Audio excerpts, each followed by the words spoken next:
त्यांना भाजप महायुतीने 50-50 कोटींच्या थैल्या पाठवून दिल्या.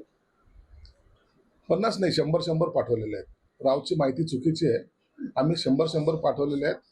त्यांना ठेवायला जर जागा नसेल तर ते तुमच्याकडे पाठवतील किंवा तुम्ही जाऊन ते घ्या. मूर्खाच्या नंदनवन वावरणारे लोक यांना त्या गोष्टीची किंमतच नाही. अपक्षाच्या बोली लावायला लागलेले आहेत आता हे. म्हणून लोकांनी यांना जागा दाखवलेली. यांच्या तोंडात खोके आणि बोके याच्याशिवाय दुसरं काहीच नाही. म्हणून असे बिनबुडाचे आरोप करणं हा त्यांचा धंदा झालेला आहे. आणि हे धंदेवाईक लोकच राजकारणामध्ये सर्वांना कीड लावत आहेत. आणि त्यामुळं आज उबाटाची जी स्थिती झाली ना, ही फक्त ह्या अशा स्टेटमेंटमुळे झालेली. घोडेबाजार होईल असं वाटत नाही. नाही नाही, कसला घोडेबाजार. आम्ही बहुमतात आहोत.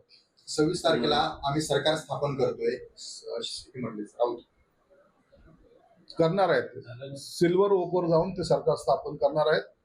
तिथे एक जंगी पार्टी असणार आहे.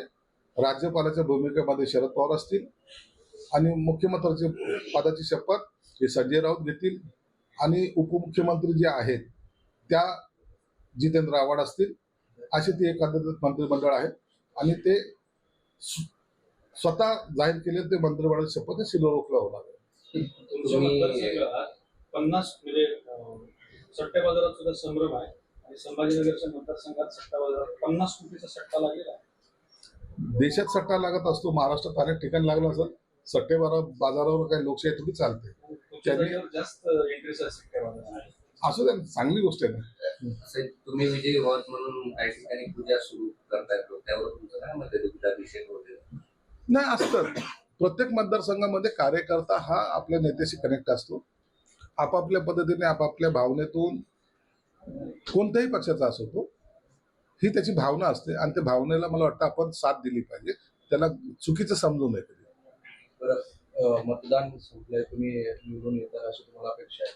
मंत्रिमंडळाचा विस्तार झाला तर आता संधी मिळेल अपेक्षा आहे? निश्चित मंत्रिमंडळाच्या पहिल्या यादीमध्ये मी असेल. जे पक्ष आहेत त्यांची मोठ बांधण्याचा प्रयत्न तुमच्याकडून सुरू झालाय, अशा चर्चा सुरू आहेत. आम्ही तर पहिले सांगितलं, महायुती जरी बहुमतात आली तरी जे अपक्ष आमच्या बरोबर येऊ इच्छितात त्यांना आमचे दरवाजे उघडे आहेत. त्यांनी यावं, त्यांचं आम्ही स्वागत करतो. आम्ही सुद्धा काही अपक्षांच्या संपर्कात आहोत. आम्ही हे नाकारत नाहीत. कारण सत्ता चालवताना बहुमतामध्ये जर सरकार चालवलं तर निर्णय घेण्याला सोपं जातं आणि निर्णय घेताना सर्वांचं मत एकत्रितपणे यावं ही आमची भूमिका आहे.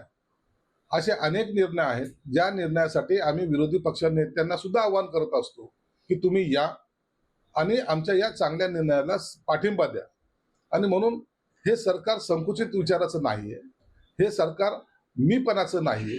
हे सरकार हुकुमशाहीचं नाही, तर हे लोकांचं सरकार आहे आणि त्यामध्ये निर्णय घेताना प्रत्येकाचा सहभाग असला पाहिजे असं आम्ही मानणारे मधले आहोत.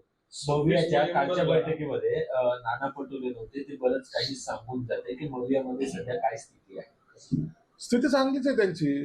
नाना पटोलेला माहिती आहे, जरी त्यांना मुख्यमंत्री पद मिळालं नाही किंवा त्यांची सत्ता आली नाही तरी ते विरोधी पक्षनेता पदावर ते राहणार आहेत. आणि जर विरोधी पक्षनेता जर अनाशा काँग्रेसकडे येत आहे तर त्याच्यासाठी त्यांना इतकी आटापिटा करण्याची गरज सुद्धा नाही. म्हणून नाना पटोले गेले जरी नाही तरी ते विरोधी पक्षनेते होतील अशी मला अपेक्षा आहे.